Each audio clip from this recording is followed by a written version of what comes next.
Salut à tous, ici Iraken. Aujourd'hui, sujet plutôt particulier, parce qu'en réalité, je vais m'adresser plutôt aux femmes. Même si c'est également un message pour les hommes, mais aujourd'hui c'est principalement aux femmes. Et ce que j'ai envie de leur dire, c'est d'accepter la nature masculine.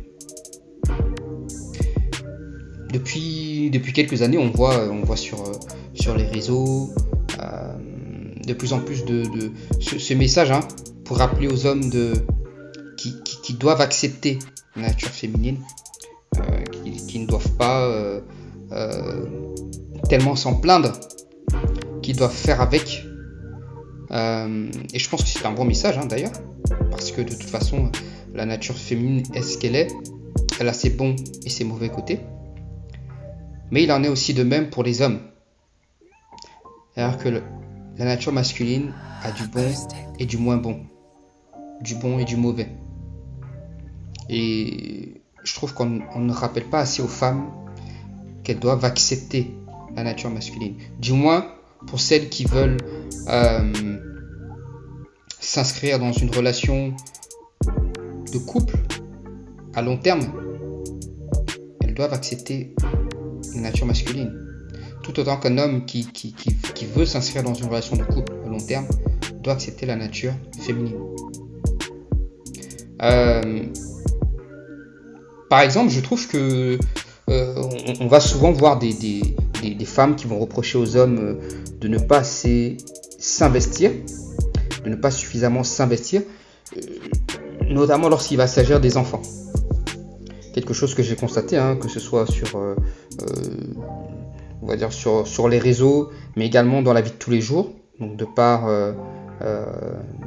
mes connaissances, des membres de la famille, en tout cas dans la vie réelle, ce que j'ai souvent constaté, c'est ce reproche des femmes vis-à-vis des hommes en disant, par exemple, des hommes qui vont parfois, lorsqu'ils sont séparés de la mère de leurs enfants, qui vont, en fonction de comment se passe la relation, vont parfois être distants, souvent on va leur reprocher de ne pas assez se battre pour leur enfant, etc. Oui, peut-être, mais après y avoir réfléchi, parce qu'en fait, quand on y pense, on se dit, c'est peut-être une bonne chose que les hommes ne soient pas exactement comme les femmes. Et ça me fait penser à une conversation que j'ai eue avec, ça serait peut-être l'objet d'une story time, mais une conversation que j'ai eue cette semaine avec, en tout cas cette semaine où j'enregistre ce podcast, ce n'est pas la semaine de parution, mais que j'ai eue en rendez-vous, donc avec une jeune femme, et elle était plutôt d'accord. Au final, elle n'avait pas vu les choses sous cet angle-là, où j'ai expliqué effectivement que oui, tu me parles de cette histoire-là, de cette personne que tu connais qui peut-être ne se bat pas assez pour son enfant. Mais imagine un seul instant que les hommes se comportaient exactement comme les femmes. C'est-à-dire, on sait qu'en général, ce sont les femmes qui ont la garde de l'enfant. Ce sont les femmes qui passent le plus de temps avec l'enfant. Si un seul instant, les hommes avaient la même psyché que les femmes, ça serait un carnage. Ça serait un carnage parce que personne ne voudrait lâcher l'affaire. Personne ne voudrait lâcher l'affaire. Je pense que les tribunaux seraient encore plus engorgés. Je sais pas, au niveau des commissariats, le nombre de plaintes ou d'affaires, ça serait un carnage. Ça serait un carnage. Bien sûr, certains vont me dire oui, mais il y a un juste milieu. Mais peut-être il y a un juste milieu. Mais ce que je veux dire par là, c'est que dans le fond, les hommes ont souvent plus ce détachement par rapport aux femmes. Les femmes ont un attachement presque viscéral vis-à-vis des enfants. Mais ce qu'il faut savoir, c'est que ce n'est pas parce que les hommes manifestent moins cet attachement qu'ils n'aiment pas pour autant leur enfant. Ils aiment leurs enfants. Pour la plupart, hein, ils aiment leurs enfants. Sauf qu'ils les aiment différemment. Et je pense que c'est ça qui est important de comprendre. C'est d'accepter la nature masculine telle qu'elle est. Et non chercher à ce qu'elle soit comme vous le voulez. Ou alors qu'elle se manifeste de la même manière que la nature féminine. Sinon, il n'y aurait plus de complémentarité en fait. On a besoin d'être complémentaires. Et pourquoi aller à l'encontre de la nature? Et il en est de même pour ces hommes qui vont préférer des femmes plus jolies, plus jeunes. Certains vont se faire rabrouer, ça va être des remarques de la part d'autres femmes, souvent des femmes plus âgées. C'est la même chose, c'est dans la nature masculine. Pourquoi essayer de faire honte à ces hommes-là? Moi, pour ma part, et je l'assume et je ne le cache pas, aujourd'hui, trentenaire, je suis sur la fin de la trentaine, et d'expérience, je veux dire, il n'y a pas photo entre une femme qui a moins de 30 ans et une femme qui est dans la trentaine. Pour moi, le choix il est vite fait, hein. Il n'y a pas photo, quoi. Une femme de moins de 30 ans, même d'un point de vue au-delà on va dire juste de la beauté, il y a des femmes dans la trentaine qui sont belles, mais le corps, comment dire ça, le corps ne ment pas en fait. C'est-à-dire que cette femme de 35 ans peut être jolie objectivement, mais qu'en est-il aujourd'hui de son corps en fait? Qu'en est-il de son corps? Une femme de 35 ans a rarement un corps aussi tonique qu'une femme de 24-25 ans. Ça, il faut se dire les choses. Et comme j'ai dit, je l'ai moi-même expérimenté. Des femmes qui parfois, objectivement, peuvent être peut-être d'un point de vue du visage, peut-être un peu moins jolie qu'une autre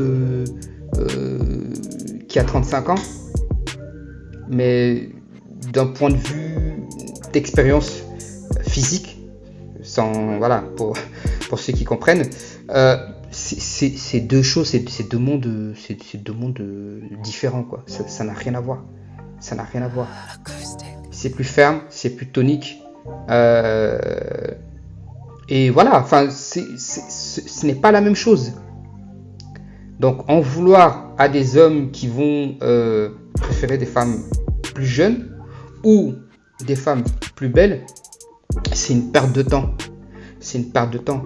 C'est comme un homme qui va reprocher à des femmes de choisir des mecs, je sais pas moi, musclés, ou alors qui ont un statut, qui ont de l'argent, qui sont connus, etc.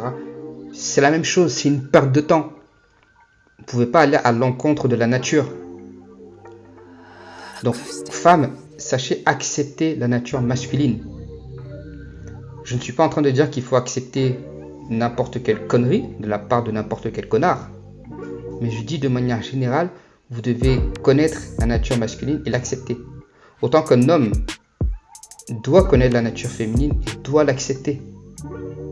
C'est vrai qu'on est à l'ère des gens qui veulent façonner le monde comme eux le voient dans leur tête, sauf qu'ils oublient que la réalité, c'est qu'ils ne représentent qu'un grain de sable sur une plage, c'est-à-dire rien du tout. Et qu'ils ne peuvent pas aller à l'encontre d'une vague. Ils ne peuvent pas aller à l'encontre d'un raz-de-marée. Je ne vais pas, moi, aujourd'hui, parce que je pense que... j'en sais rien, moi. Parce que je pense que un homme nain, chauve, ventru et au chômage devrait avoir autant de chances que quiconque de trouver la femme la plus belle. Je peux peut-être le penser, mais c'est pas pour autant que la réalité va me donner raison. Donc, sachez accepter la nature masculine. Et je pense qu'à partir du moment où vous accepterez la nature masculine, ça sera plus simple pour vous de dealer avec des hommes. Autant que pour un homme, à partir du moment où il accepte la nature féminine, ça sera plus simple pour lui de dealer avec des femmes. Et quand je dis dealer avec l'autre sexe, c'est de savoir... c'est une façon d'anticiper certains problèmes. C'est une façon de gérer certains problèmes. C'est une façon de... comment je peux dire ça? De trouver des solutions face à certains problèmes. Des solutions qui parfois ne sont pas propres à cet individu-là, c'est-à-dire propres à cette femme-là ou propres à cet homme-là. C'est simplement des situations qui auraient été les mêmes avec n'importe quel autre homme, avec n'importe quelle autre femme. C'est-à-dire que vous devez aborder la question, le problème différemment. Et non attribuer le problème à l'individu en particulier. Donc, il est important de connaître l'autre. Vous ne pouvez pas faire un partenariat avec, vouloir un partenariat avec une entité sans la connaître. Vous devez connaître l'autre. Bien sûr, souvent on va penser à connaître l'autre au sens individuel. C'est très important. Mais vous devez aussi connaître l'autre au sens du groupe. Au sens de quelle est la psyché de ce groupe-là. C'est-à-dire quelle est la psyché en général des femmes, des hommes. Donc vous devez penser général et penser particulier. Mais généralement, on va plutôt penser uniquement particulier. J'ai rencontré 7 hommes, j'ai rencontré 7 femmes et je me focus que sur... Non, il y a des choses qui parfois sont au-delà de cet homme, qui sont au-delà de ces femmes. Donc d'où l'importance de connaître la nature des hommes et de connaître la nature des femmes. C'est pour ça d'ailleurs on dit souvent que certaines qui vont parfois quitter un homme qui les a trompées, et souvent une fausse raison. Je ne dis pas que c'est bien ou pas de tromper, c'est juste pour illustrer mon propos. Donc elles vont quitter cette personne-là et se mettre avec un autre demain qui lui-même aussi à un certain moment finira aussi par la tromper. Donc ce que je veux dire c'est que je le redis, je ne suis pas en train de faire l'apologie de la tromperie, que ce soit des hommes ou des femmes. Je dis simplement qu'il est important de savoir avec qui on deal. Accepter, connaissez, enfin, il faut déjà connaître la nature de l'homme pour une femme et pour un homme connaître la nature de la femme et ensuite l'accepter. Et à partir de là, vous pouvez également connaître cette personne en particulier que vous allez rencontrer. Donc au moment où vous allez rencontrer cette personne, vous connaîtrez déjà la nature de l'homme, vous connaîtrez déjà la nature de la femme et vous pourrez peut-être mieux gérer le relationnel avec cette personne. Voilà, j'espère que mon message passera pour certaines. Je dis bien pour certaines parce que je pense que pour la grande majorité, elles s'en tapent. C'est l'époque. Pour la grande majorité, elles s'en tapent. Les femmes ne cherchent pas à comprendre les hommes, contrairement aux hommes. C'est comme ça. C'est aussi un des aspects de la nature féminine et je l'accepte. Sur ce, à bientôt. Ciao.